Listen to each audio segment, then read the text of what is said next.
Le blocage de plusieurs dépôts pétroliers se poursuit en France, entraînant toujours des pénuries de carburant dans de nombreuses stations-service.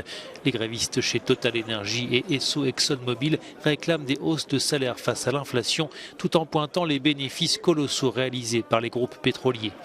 Alors que le mouvement s'éternise, le gouvernement a menacé d'intervenir pour approvisionner les stations. Je crois que dans une première étape, dans un premier temps, il faut laisser sa chance à la négociation, une négociation de bonne foi et une négociation qui ne peut pas s'éterniser.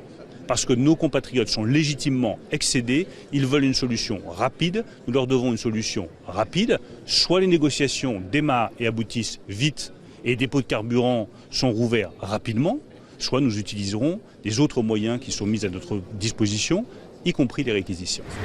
Conséquence du blocage des dépôts pétroliers, de nombreuses stations-service sont fermées ou manquent d'un ou de plusieurs carburants.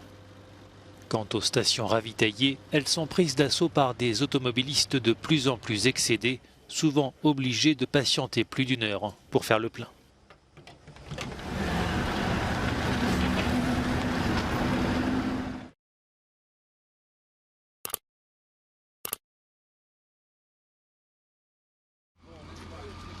L'Ukraine en alerte maximale la nuit dernière, après une série de bombardements russes qui ont touché plusieurs grandes villes du pays. Selon l'armée ukrainienne, Moscou aurait lancé plus de 80 missiles sur la seule matinée, faisant 14 morts et une soixantaine de blessés. Une attaque qui a poussé la communauté internationale à se réunir en urgence ce lundi. L'ambassadeur ukrainien y a accusé Moscou d'actes terroristes. En lançant des attaques de missiles sur des civils qui dorment paisiblement ou qui se rendent au travail et des enfants qui vont à l'école, la Russie a prouvé une fois de plus qu'elle est un État terroriste, dont il faut arrêter les agissements de la manière la plus énergique possible.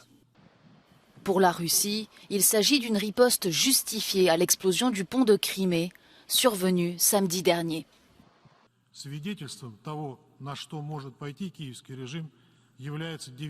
Le sabotage du pont de Crimée est la preuve de ce que le régime de Kiev peut faire. Nous avons prévenu que cela ne se fera pas en toute impunité. Le régime de Kiev est au même niveau que les plus grandes organisations terroristes.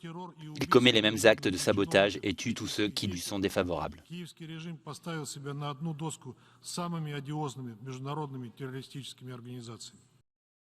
Au Kremlin, les plus radicaux réclament des représailles encore plus sévères.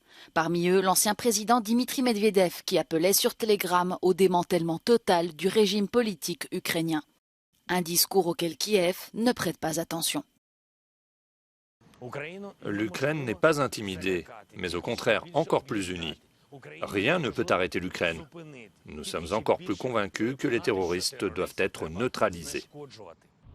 Le président ukrainien a également promis de reconstruire tous les bâtiments détruits dans les bombardements.